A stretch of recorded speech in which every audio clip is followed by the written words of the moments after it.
going around. Can you address the rumor that the Highway Commission gave $1 million to the University of Arkansas for a building? That is not a rumor.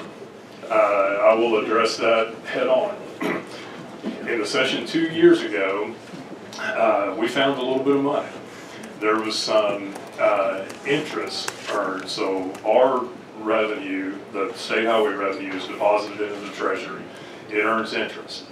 The 15% for cities and the 15% for counties comes off the top. So that money goes directly to cities and counties. They deposit it in their accounts. Those accounts earn interest. So all that's deposited in the Treasury is the 70% that's dedicated for the highway program. So that 70% earns interest. When that interest was coming out of the Treasury, that interest was being split 70, 15, 15. So not only were the cities and counties earning interest on their revenue, they were earning interest on our revenue also.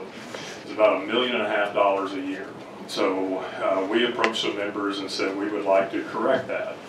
So about as soon as we found that $1.5 million, you all found something to do with about $1.1 million of it. About $575,000, there was a bill that you all passed to provide operating funds to regional intermodal transportation authorities. There are about 8 of them around the state. There is a bill that you all passed at the same time to provide $500,000 a year to institutes of higher education for transportation-related research grants, and we were tasked with developing the rules for that.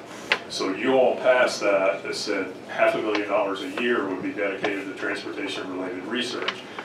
We took applications from the institutes of higher education. At that time, there was actually 2 years worth of funds that had built up by the time we went through the rulemaking process. University of Arkansas asked for funds for a civil engineering research and education center. Basically, it's a pavement and a structural lab to help with research on bridges and on pavements. Our thought process in that was that this would be something that would allow them to do research in perpetuity, and it's not one project for one specific reason, and you pay for that and you get the results of that research for this one project or this one specific purpose.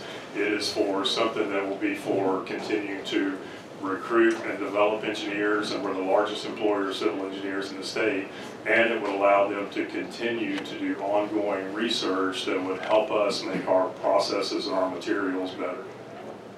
So it was only done under the authority of the legislature.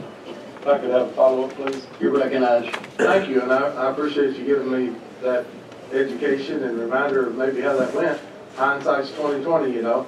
Would you agree that sometimes our prioritization process down here is not stellar? I may and I may not.